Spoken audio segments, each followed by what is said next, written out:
Queridos, graça e paz. Quero ler para vocês nessa hora um texto que encontras em Êxodo, capítulo 15, de 23 a 26. Diz assim: Então chegaram a Mara, mas não puderam beber as águas de Mara, porque eram amargas. Por isso chamou-se o seu nome Mara. E o povo murmurou contra Moisés, dizendo: Que havemos de beber? E ele clamou ao Senhor, e o Senhor mostrou-lhe um lenho que lançou nas águas, e as águas se tornaram doces. Ali lhes deu estatutos e uma ordenação, e ali os provou. E disse: Se ouvires atento a voz do Senhor teu Deus, e fizeres o que é reto diante de seus olhos, e inclinares os teus ouvidos aos seus mandamentos, e guardares todos os seus estatutos, nenhuma das enfermidades porei sobre ti, que pus sobre o Egito, porque eu sou o Senhor que te sara. Glória a Deus. Queridos, no finalzinho do verso 25, diz assim: Ali lhes deu estatutos e uma ordenação, e ali os provou. Deus estava provando o seu povo, para ver se eles realmente estavam com a sua confiança totalmente voltada para Ele. Eles acabaram de vir, saíram do Egito, atravessaram o mar. Deus operou aquele grande milagre. E o povo egípcio morreu no meio do mar. Miriam sai cantando, dançando e cantando com o povo, celebrando a vitória de Deus. Agora, mais à frente, num outro episódio, eles encontram essa dificuldade. Estavam sem água para beber. Mas o verso 24 diz que o povo murmurou contra Moisés: Que havemos de beber? Ao invés de lembrar do milagre que Deus fez, se Deus operou aquele grande milagre, não poderia Deus agora também lhes dar água?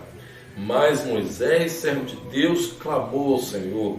E o Senhor então orientou para que colocasse aquele lenho sobre as águas. E aquelas águas amargas tornaram-se doces. E eles então puderam saciar a sua sede. Queridos, Deus estava provando o seu povo, como Deus também nos prova a cada dia. E por isso que nós queremos falar nessa hora sobre provados para sermos aprovados. Glória a Deus. É importante nós salientarmos antes, fazermos um breve comentário sobre tentação e provação, porque muitos de nós, principalmente crentes novos que ainda não têm experiências com Deus, eles costumam achar que tentação e provação é a mesma coisa, ou que Deus também tenta, e faz uma confusão. Nós vamos entender rapidamente. O pastor Tiago, na sua carta, no primeiro capítulo, diz assim, versículos 13, 14 e 15: Olha, ninguém sendo tentado diga: de Deus sou tentado, porque Deus não pode ser tentado pelo mal, e a ninguém tenta, mas cada um é tentado enquanto atraído e engodado pela sua própria concupiscência. Depois, havendo a concupiscência concebido, dá à luz o pecado, e o pecado, sendo consumado, gera a morte. Veja, queridos, logo no início diz: olha, ninguém sendo tentado diga: de Deus sou tentado, porque Deus não pode ser tentado pelo mal. Então veja que a tentação é do mal. Já está aí a grande diferença. Provação é do bem, tentação é do mal, porque tentação provém do maligno e provação provém de Deus. Por isso seus propósitos também são diferentes, A tentação, o propósito da tentação é nos fazer cair, é nos fazer pecar, é nos fazer tentar nos afastar da presença de Deus. Toda tentação, ela vem com o intuito da nossa destruição, ao passo que a provação não. A aprovação é para nós adquirirmos experiências com Deus, é para nos aproximarmos dEle, para sermos aprovados por Ele, é para conquistarmos a confiança dEle. Veja que os propósitos são totalmente diferentes, são antagônicos. E a tentação, ela provém de nós mesmos, como nós lemos no texto, que diz: a cada um é tentado quando atraído e engodado pela sua própria concupiscência. Desejos pecaminosos dentro do ser humano nos leva a pecar. E a tentação também provém do maligno. Satanás, ele é o grande tentador. Em Mateus capítulo 4 diz assim: então foi conduzido Jesus pelo Espírito ao deserto para ser tentado pelo diabo. O versículo 3 também diz: e chegando-se a ele o tentador, disse: se tu és o Filho de Deus, manda que estas pedras se tornem pães. Então veja que Satanás, o grande tentador, estava tentando a Jesus.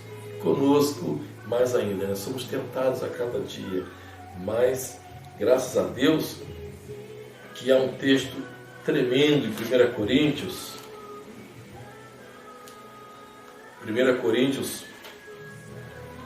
capítulo 10, olha só que maravilha. 1 Coríntios 10, versos 12 e 13. Olha, aquele, pois, que cuida estar de pé, olhe que não caia. Não veio sobre vós tentação senão humana, mas fiel é Deus, que vos não deixará tentar acima do que podeis. Antes, com a tentação, dará também um escape, para que a possais suportar. Glória a Deus, né? Deus não permite que sejamos tentados além da nossa capacidade. Sempre temos condições, e a graça de Deus em nós nos capacita para dizermos não ao pecado, vencermos todas as tentações. Aí sim, essas tentações, quando vencemos, então nós nos aproximamos mais de Deus e alcançamos a bênção do Senhor. Mas, queridos, nós comentamos sobre a tentação para que entendamos a diferença, mas nosso propósito mesmo é falar sobre a provação. Provação provém de Deus.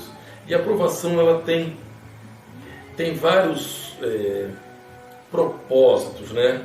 A provação, ela tem vários propósitos. Deus tem, muitas das vezes, somos provados para nos aproximar mais de Deus. Outras vezes, nós somos provados para adquirir algumas experiências que vão nos ajudar no futuro para algumas realizações maiores. E outra vez somos provados para conquistar a confiança de Deus, né? Para que Deus, quando Deus quer investir em nossa vida, tem um projeto muito grande, Ele então também permite que passemos por algumas provações para vermos se nós realmente estamos em condições de realizar a obra que Ele deseja que realizemos. Queridos, nós vamos ver então nesse momento provações para nos trazer novamente a presença de Deus. Temos um exemplo, um grande exemplo, que é o povo de Israel no deserto. O povo de Israel no deserto, por várias vezes, eles se afastavam de Deus. Vimos naquele exemplo, né, o povo já não estava tão convicto assim de sua vida com Deus, e por várias vezes o povo costumava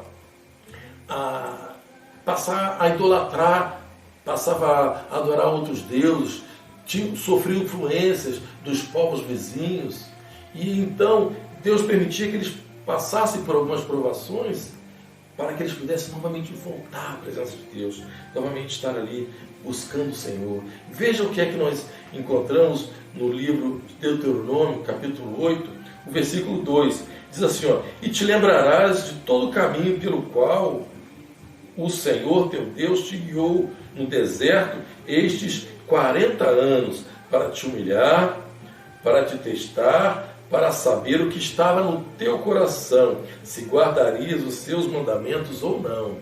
Veja, estava provando o seu povo para saber se eles iam guardar realmente os mandamentos do Senhor.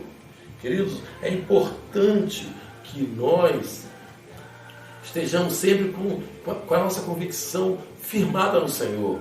Não importa o que esteja acontecendo à nossa volta, mas nós sabemos que Deus é o nosso Salvador, é o nosso Redentor, e podemos confiar nele em todo o tempo. E, queridos, outro exemplo também o povo de Israel no período dos juízes. Veja que também foi um outro período em que, por vezes o povo se esquecia do Senhor. E então Deus até permitia que eles passassem por essas provações, até como prova do seu grande amor. Porque Deus nos ama e Ele não queria que o seu povo ficasse longe dele, que o seu povo se afastasse. Porque se afastar de Deus seria a sua própria destruição. Então Deus novamente permitia que eles passassem por algumas provações e eles então buscavam o Senhor, clamavam ao Senhor e o Senhor lhes dava livramento. Olha, em Josué capítulo 2, versos 18 a 23, diz assim o Senhor: e quando o Senhor lhes levantava juízes, o Senhor era como juiz e os livrava da mão dos seus inimigos, todos os dias daquele juiz, porquanto o Senhor se arrependia pelo seu gemido, por causa dos que os apertavam e oprimiam.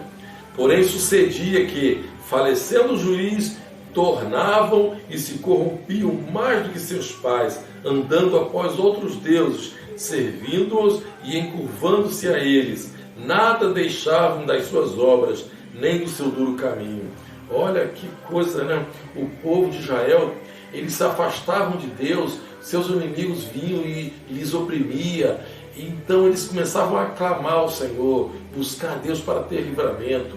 Deus então enviava um juiz, e isso, queridos, ocorreu diversas e diversas vezes. Se nós formos ler todo esse livro de Juízes, nós vamos ver a mesma cena, o mesmo episódio se repetindo.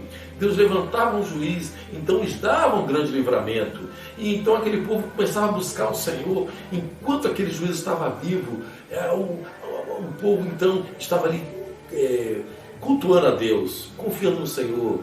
Mas aquele juiz morria, nascia uma nova geração, e essa geração então se esquecia do seu Deus e passavam a adorar outros deuses.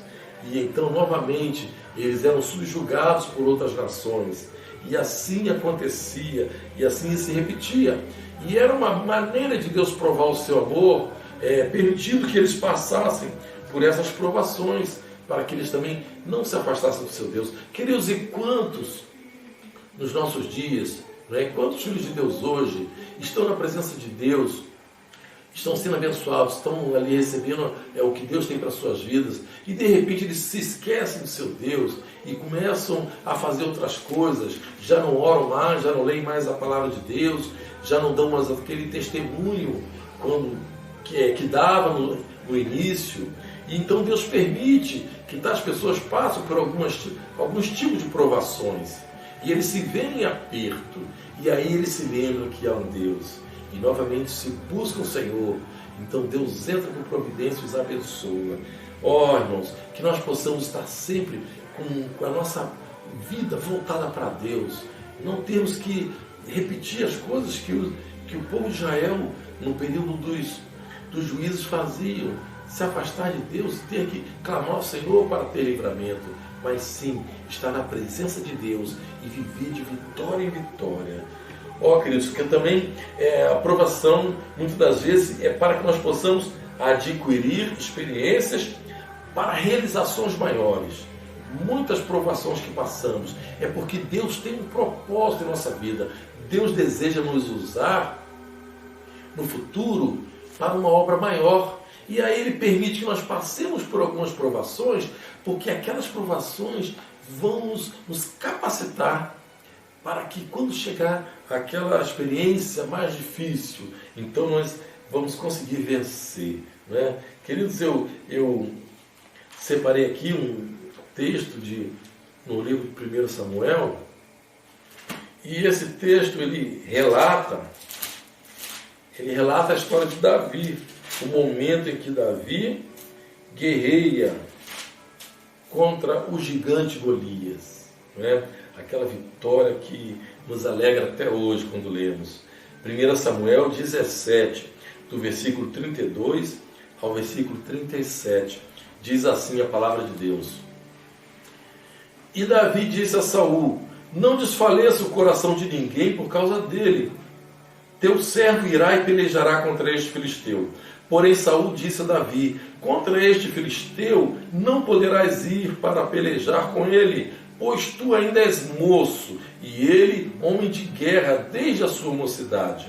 Então disse Davi a Saul: teu servo apacentava as ovelhas de seu pai, e vinha um leão ou um urso e tomava uma ovelha do rebanho. E eu saía após ele, e o feria e o livrava da sua boca. E levantando-se ele contra mim, lançava-lhe mão da barba, e o feria e o matava. Assim feria o teu servo, o leão como o urso. Assim será este incircunciso, esse circunciso filisteu como um deles, porquanto afrontou os exércitos do Deus vivo. Disse mais Davi: o Senhor me livrou da mão do leão e da do urso, ele me livrará da mão deste filisteu. Então disse Saul a Davi: vai-te embora e o Senhor seja contigo. Que coisa gloriosa, né, irmãos? E nós sabemos do que aconteceu, a grande vitória que Davi teve sobre Golias. Queridos, mas o ponto importante aqui é que Davi relata que em alguns momentos da sua vida, quando ele estava apacentando as ovelhas de seu pai, lá no campo, longe da presença de todos, ali estava ele e as ovelhas. E Davi estava sempre em comunhão com Deus. E ele cita dois episódios. Um, apareceu um leão para arrebatar as ovelhas. O mais natural seria que Davi fugisse do leão, ainda que com prejuízo de algumas ovelhas. Mas a palavra diz que Davi foi defender aquelas ovelhas. Ou seja, o Espírito do Senhor tomou posse de Davi e ele lutou contra o leão e venceu o leão. Queridos, muitas das vezes em nossas vidas acontecem coisas semelhantes. Vem alguma coisa que foge do nosso controle. E nós, como poderíamos fazer como Davi fez, confiando inteiramente no Senhor, seu Deus, mas muitas das vezes não. Nós murmuramos, chegamos a dizer: mas eu estou fazendo a obra de Deus, porque Deus permite que isso aconteça, né? Ou seja, porque permitiu que esse leão veio aqui para arrebatar uma das minhas ovelhas. Mas, queridos, Davi estava vivendo um momento presente, porém Deus já visualizava aquele grande dia que ele estaria lutando contra aquele gigante, contra aquele Golias, né? Aquele homem que estava desafiando o exército do Deus vivo. E todo aquele exército, né? Homens preparados para a guerra, temeram a Golias. Mas, queridos, Davi relata também sobre o urso. Um outro episódio agora é algo mais forte. E novamente vem um urso. E Davi talvez pudesse não entender, mas ainda assim ele confia no Senhor. E o Espírito de Deus toma posse de Davi. E Davi luta contra o urso. E Davi também sai vitorioso. Queridos, não importa quantos leões, quantos ursos vão aparecer no teu caminho, confie no teu Deus, confie no Senhor. Se Deus está contigo, você vai vencer, você vai romper. Creia no Senhor e tenha a convicção de que Deus vai lhe conceder a vitória. Queridos, e naquele momento ele relatou isso para Saul. E Saul então lhe dá a permissão para lutar contra aquele gigante. E Davi então o vence. Ora, ali estava não apenas dois exércitos lutando, mas estava o exército do mal desafiando o exército do Deus vivo. E Davi, embora Davi não fosse como os outros soldados, ele não tinha preparo para a guerra, ele ainda era moço, mas Davi tinha o Espírito do Senhor. Davi confiava no Senhor. E Davi sabia que aquele Golias, ele era um incircunciso, ele não tinha aliança com Deus. E Davi tinha aliança com Deus. Então Davi sabia que a vitória era dele, porque ele estava lutando contra o gigante, não no seu nome, não na sua força, não na sua capacidade, mas em nome do Senhor dos Exércitos. E ele então venceu aquela grande batalha. Irmãos, quando passarmos por algum estilo de provações, não murmure, confie no Senhor. Quem sabe Deus está te preparando para uma grande obra, no momento em que você vai perceber que aquelas experiências agora te capacitam para esse grande momento, para que a vitória do Senhor seja grande na tua vida. Glória a Deus. Quero ainda falar sobre o último tópico, que é sobre provação para conquistarmos a confiança do Senhor. Provação para conquistarmos a confiança de Deus. Queridos, nessa provação nós poderemos ser aprovados ou reprovados. Olha, eu quero ler com vocês, eu quero conversar com vocês sobre três experiências, né? A primeira delas, ainda nesse livro de Samuel, nós vamos ver no capítulo 10. Samuel 10, o versículo 8, diz assim: foi a experiência do próprio Saul, né? Lá no início, quando Saul foi ungido rei, logo no início. Olha, Samuel 10, versículo 8 diz assim: tu, porém, o profeta Samuel, falando da parte de Deus ao rei Saul, né? Tu, porém, descerás diante de mim a Gilgal, e eis que eu descerei a ti para sacrificar holocaustos e para oferecer ofertas pacíficas. Ali 7 dias esperarás, até que eu venha a ti e te declare o que hás de fazer. Veja que a palavra de Deus, né, através do profeta Samuel para Saul, foi uma palavra direta, uma palavra clara, uma palavra bem inteligível. Veja, eu vou repetir: tu, porém, descerás diante de mim a Gilgal, e eis que eu descerei a ti para sacrificar holocaustos e para oferecer ofertas pacíficas. Ali 7 dias esperarás, até que eu venha a ti e te declare o que hás de fazer. Queridos, no capítulo 13, nós vemos a conclusão, né, o desfecho disso aqui. Capítulo 13, a partir do versículo 4, diz assim: então todo Israel ouviu dizer: Saul feriu a guarnição dos filisteus, e também Israel se fez abominável aos filisteus. Então o povo foi convocado após Saul em Gilgal. Os filisteus se ajuntaram para pelejar contra Israel. 30.000 carros, 6.000 cavaleiros, e o povo em multidão como a areia que está à borda do mar. E subiram e se acamparam em Micmais, ao oriente de Bet-Aven. Vendo, pois, os homens de Israel que estavam em angústia, porque o povo estava apertado, o povo se escondeu pelas cavernas, e pelos espinhais, e pelos penhascos, e pelas fortificações, e pelas covas. E os hebreus passaram o Jordão para a terra de Gade e Gileade. Todo o povo veio, e estando Saul ainda em Gilgal, todo o povo veio atrás dele, tremendo. Estavam todos temerosos. Esses primeiros versículos que lemos, nós vimos que os filisteus reuniram um grande exército para lutar contra Saul, e eles estavam meio que acuados. Porém, Deus tinha dado uma palavra para Saul, para que ele aguardasse 7 dias. Deus estava ali provando se ele realmente confiava no Senhor. E agora, os soldados de Saul começaram a fugir. Quando eles viram que o perigo era iminente, diz o texto, que eles estavam em aperto, e eles se esconderam pelas cavernas, pelos espinhais, pelos penhascos, pelas fortificações e pelas covas. E também os hebreus passaram o Jordão, né? Passaram o Jordão para a terra de Gade e Gileade. Saul então ficou ainda com alguns, ficou ainda um pouco com Saul. O versículo 8 diz assim: e esperou 7 dias.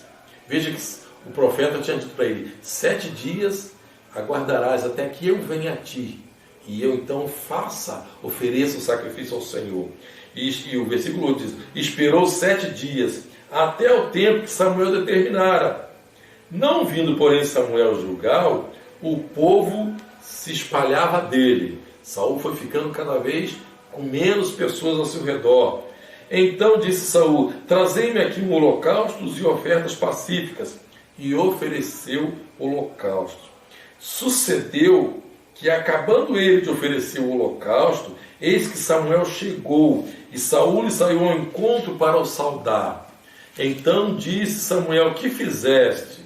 Disse Saul: porquanto via que o povo se espalhava de mim, e tu não vinhas nos dias aprazados, e os filisteus já se tinham ajuntado em Micmais, eu disse: agora descerão os filisteus sobre mim a Gilgal, e ainda à face do Senhor não orei, e forcei-me e ofereci holocausto. Veja que o profeta tinha dito a ele: 7 dias esperarás, no 7º eu chegarei a ti. Era o 7º dia, o profeta já estava a caminho, porém ele não aguardou a chegada do profeta, e ele mesmo ofereceu o holocausto. Olha o que nos diz o versículo 13. Então disse Samuel a Saul: agistes neciamente, e não guardastes o mandamento que o Senhor teu Deus te ordenou, porque agora o Senhor teria confirmado o teu reino sobre Israel para sempre. Porém, agora não subsistirá o teu reino. Já tem buscado o Senhor para si um homem segundo o seu coração, e já lhe tem ordenado o Senhor que seja chefe sobre o seu povo, porquanto não guardastes o que o Senhor te ordenou. Veja que tristeza. Vimos que nesse episódio Saul foi reprovado. Ele foi provado por Deus, porém ele foi reprovado. Ele não conseguiu ser aprovado, porque ele havia recebido uma palavra direta, uma palavra de Deus para a sua vida. E na hora, por causa dos soldados que saíram, que começaram a fugir, ele então, temeroso, fez o sacrifício antes que o profeta chegasse. Veja que os seus soldados não tinham compromisso de aguardar a vinda do profeta. Por quê? Porque eles não receberam a palavra de Deus. Quem recebeu a palavra do Senhor foi Saul. Queridos, muitas das vezes, ministros de Deus, os pastores, homens que estão à frente de uma grande obra no reino de Deus, recebem uma palavra de Deus, uma direção para fazer determinada coisa. E muitas das vezes, as pessoas que estão à sua volta, a igreja, não compreende, não entende. Alguns podem até achar que o pastor não está regulando bem da cabeça. Mas veja, a palavra foi dada ao servo de Deus. Mesmo que ele não tenha nenhum apoio, ainda assim, se ele recebeu a palavra, se ele tem convicção que foi Deus que falou com ele, ele tem que honrar, ele tem que confiar, ele tem que saber que Deus não vai lhe deixar sozinho. Ainda que os outros o abandonem, Deus não o abandonará, e Deus vai lhe conceder a vitória, e Deus vai poder confiar nele. E Deus então vai dizer: você está aprovado, porque você realmente cumpriu aquilo que eu propus para que você fizesse. Mas, querido, nesse episódio nós vimos que Saul, ele temeroso, ele não aguardou, então ele foi reprovado.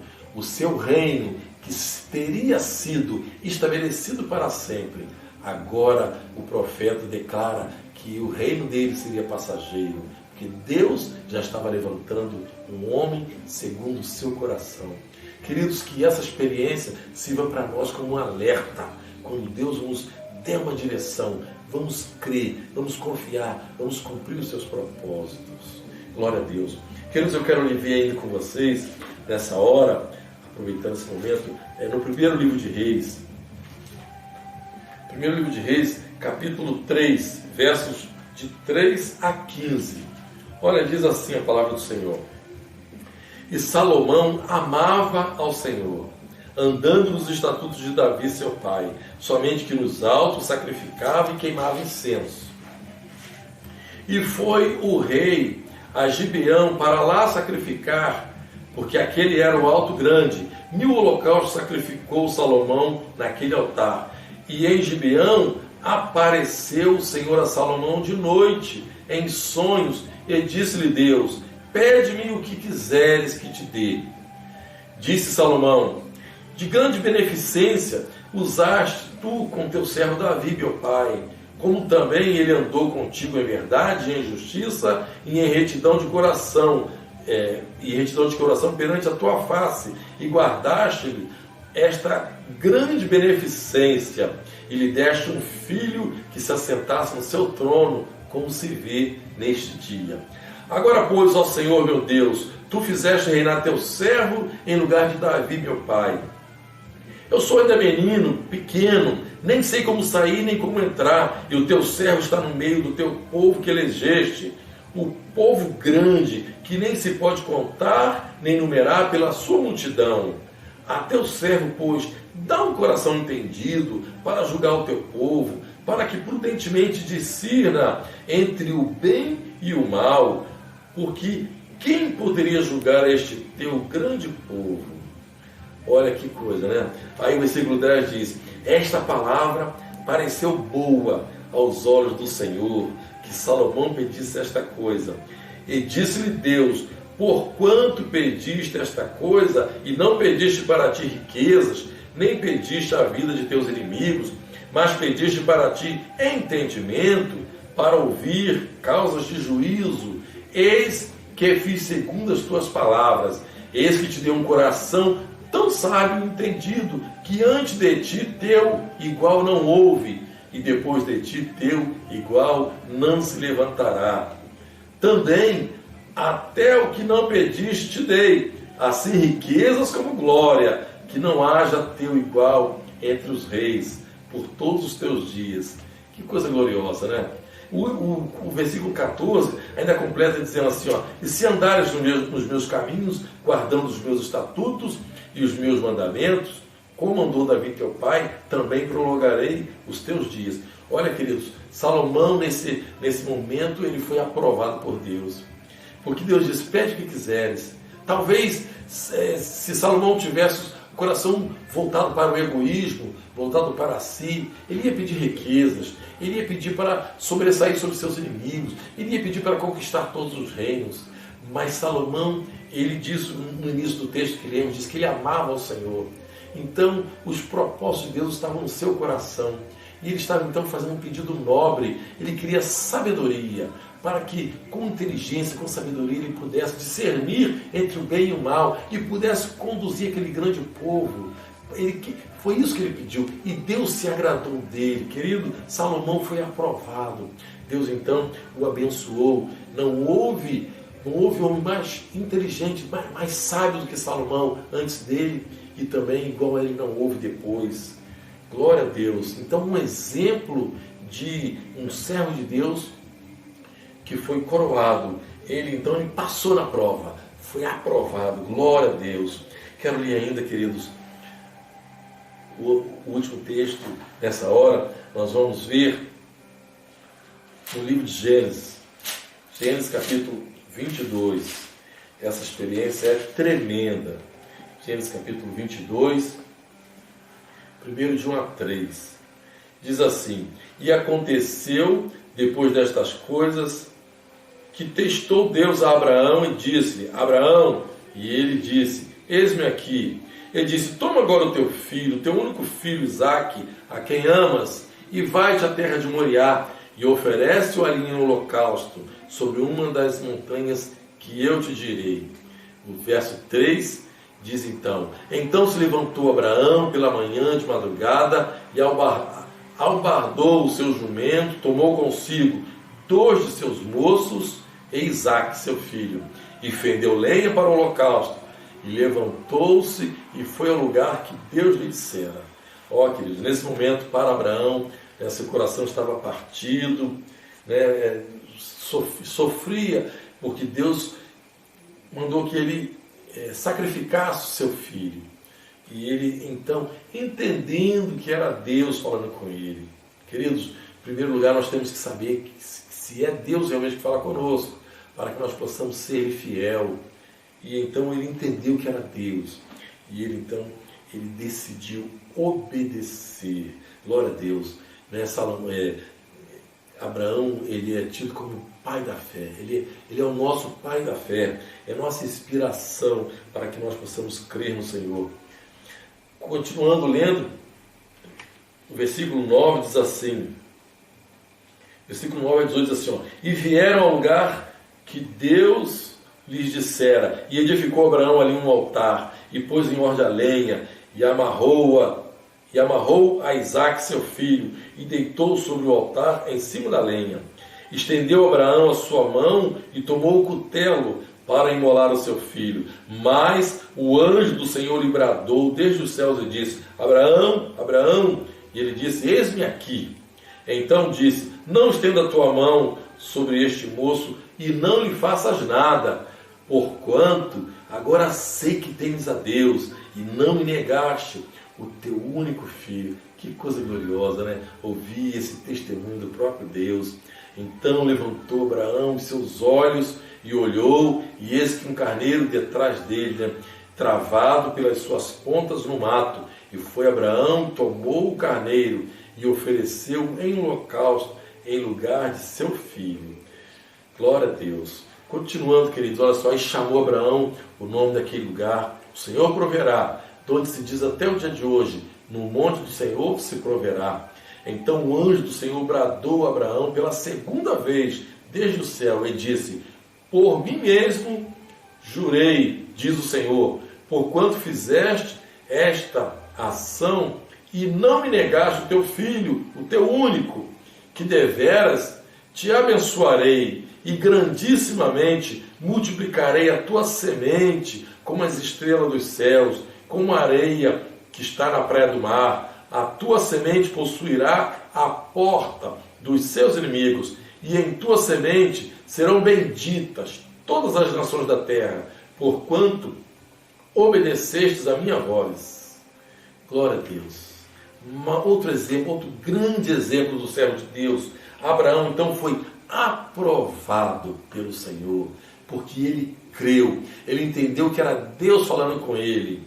E nessa hora, Deus tinha uma obra grandiosa, uma obra gloriosa para realizar através de Abraão. Ele foi pai de uma grande nação. Através de Abraão, nós hoje somos abençoados. Em Abraão, todas as famílias da terra são abençoadas. E nós hoje podemos alcançar a salvação, porque Jesus veio da linhagem de Abraão. Veja que obra gloriosa Deus tinha para realizar através do seu servo. E Deus queria saber se Abraão estava em condições de exercer, estava em condições de executar esse propósito, se Deus podia confiar em Abraão. Queridos, ainda hoje não é diferente. Quando Deus tem uma grande obra para realizar através dos seus servos, Ele primeiro prova os seus servos, para que Ele possa saber se Ele realmente vai poder confiar aquela grande obra. Seja você como foi Abraão. Confie no Senhor. Quando estiver sendo provado, saiba que Deus está te provando, porque há um propósito atrás disso. Deus deseja realizar algo através de você. Deus deseja que tu sejas uma bênção. Seja uma bênção para a tua família. Seja uma bênção para o mundo. Assim como Abraão, confie no Senhor e seja também aprovado por Deus. Que Deus te abençoe.